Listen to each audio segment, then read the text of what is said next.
aku Audi selaku host pada siang hari ini. Jadi, pada hari ini kita bakal bahas topik yang super duper penting loh, yaitu kerusakan lingkungan global dan kaitannya dengan globalisasi. Dan hari ini aku nggak sendirian, udah ada 3 teman aku, yaitu ada Kayla, Ani, dan juga Ziza. Halo semuanya. Halo. Oke, langsung aja. Kayla, menurut kamu kasus kerusakan lingkungan global apa sih yang kayak paling serius gitu sekarang? Oke, kalau menurut aku sendiri, yang paling kelihatan serius itu ada perubahan iklim global. Misalnya tuh kayak gelombang panas di Eropa yang bikin ribuan orang tuh meninggal. Ada juga kebakaran hutan di Australia dan Kanada, sampai kekeringan panjang di Afrika. Semua itu akibat dari emisi karbon yang semakin lama semakin tinggi. Wah, serem banget gak sih? Ani, kamu tuh kayak punya contoh lain gitu gak sih selain yang dijelasin Kayla tadi? Pastinya itu ada banget, yaitu pencemaran plastik di lautan dunia. Jadi setiap tahun jutaan ton plastik itu masuk ke laut. Bahkan di Samudra Pasifik luasnya tuh lebih besar 2 kali dari Texas, yaitu itu bukan cuma merusak ekosistem laut, tapi itu juga balik ke manusia lewat mikroplastik di makanan. Ih, jadi bikin khawatir banget gak sih? Kalau Ziza, kamu tuh kayak punya kasus lain gitu gak sih? Yang kayak akhir-akhir ini bikin kamu jadi jauh lebih kepo gitu? Oke, aku sorot dokumentasi di hutan Amazon, Brazil.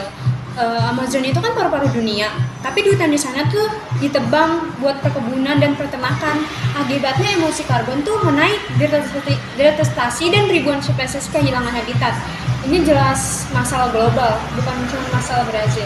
Oke, jadi bikin khawatir banget gak sih? Dari tadi tuh kita udah bahas 3 kasus besar, tapi aku mau tambahin satu lagi nih biar kita semua jadi jauh lebih tahu. Yaitu ada satu kasus terakhir, yaitu polusi udara yang parah di India dan juga Tiongkok. Tepatnya ada di New Delhi, India. Sering banget indeks kualitas udara itu masuk ke kategori berbahaya. Penyebabnya itu bisa mulai dari kendaraan, industri, pembakaran sampah, dan di Tiongkok juga sama, banyak kota tertutup kabut asap karena aktivitas industri.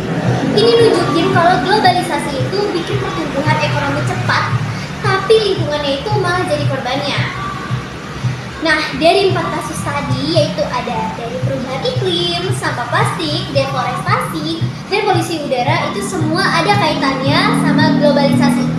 Kayla, menurut kamu tuh gimana sih? Ya, benar banget tuh. Semuanya tuh pasti ada kaitannya sama globalisasi. Globalisasi ini bikin permintaan jadi makin tinggi, industri jadi semakin besar, dan konsumsi jadi makin gila-gilaan. Contohnya kayak permintaan daging sapi global itu bikin Amazon jadi gerbang, atau kebutuhan energi bikin polusi di Tiongkok dan India semakin meningkat. Ini samanya dengan sampah plastik, banyak negara maju buang limbahnya ke negara berkembang. Itu dampak globalisasi juga. Dan perubahan iklim jelas hasilnya dari aktivitas industri global. Emisi karbon dilepas negara maju, tapi kenapa dampaknya justru banyak negara yang berkembang lebih rentan ya? Nah, sekarang mari kita bahas kayak sikap kritis apa sih yang harus kita punya untuk menghadapi globalisasi. Aku ada 5 poin nih yang harus banget kita ingat. Yang pertama yaitu meningkatkan kualitas sumber daya manusia atau SDM. Kayla, bisa tolong jelasin nggak apa sih maksudnya? Jadi kita tuh harus punya skill yang relevan tapi juga peduli sama lingkungan. Misalnya kayak belajar energi terbarukan, green teknologi, atau daur ulang. Jadi kayak generasi muda kayak kita ini siap bersaing tapi tetap juga ramah lingkungan. Bagus banget nih. Yang kedua yaitu berpegang pada norma sosial. Ani, menurut kamu itu kayak gimana? Jadi norma sosial itu bikin kita punya pegangan, misalnya budaya gotong royong di Indonesia bisa jadi contoh global. Contohnya itu ada kerja bakti, aksi bersih pantai, atau program bank sampah. Nilai sosial ini bisa dibawa ke level dunia tahu. Ih, mantap banget. Yang ketiga yaitu mewujudkan lokalisasi. Itu apa sih, Ziza? Menurut kamu contohnya tuh apa? Menurut aku sih contohnya produk ramah lingkungan. Kita bisa dipasarkan dengan teknologi global. Kayak misalnya kopi organik di Indonesia kan dijualnya di online atau di ke dunia. Tapi ini tetap menjaga tradisi alam. Dan itu menurut contoh globalisasi. Poin keempat yaitu ada bangga terhadap identitas bangsa. Kayla, kamu bisa tolong jelasin nggak? Itu apa sih?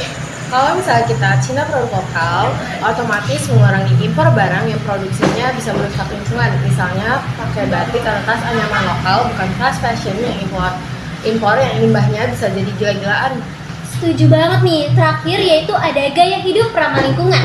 Ani, menurut kamu gimana sih caranya biar anak muda tuh bisa lebih aware gitu loh dengan menggunakan gaya hidup ramah lingkungan? Simpel aja nggak sih? Contohnya itu kayak membawa tumbler, hemat listrik, naik transportasi umum, dan kurangi plastik sekali pakai. Itu bisa dimulai dari diri kita sendiri tahu. Nah, kalau kamu Ziza, tren gaya hidup ramah lingkungan apa sih yang menurut kamu paling cocok buat anak muda nih kayak kita sekarang? Thrifting shopping jelas hemat karena dan ramah lingkungan. Selain itu ikut gerakan zero waste juga bisa. Jadi gaya hidup ramah lingkungan tuh nggak harus ribet. Oh iya nggak sih, kayak sekarang tuh thrifting kayak udah banyak banget gak sih di Jakarta? Bener banget, di mana aja juga ada deh kayaknya. Iya kan, terus murah banget gak sih? Iya bener banget sih. Jadi banyak anak muda yang mencoba gaya-gaya Yang lebih ramah Iya. lingkungan gitu kan. Iya. Oke, jadi kita udah bahas banyak banget kasus hari ini. Yaitu ada 4 kasus kerusakan lingkungan global, yaitu ada perubahan iklim, pencemaran plastik di lautan, deforestasi Amazon, dan polusi udara di India dan juga di Tiongkok.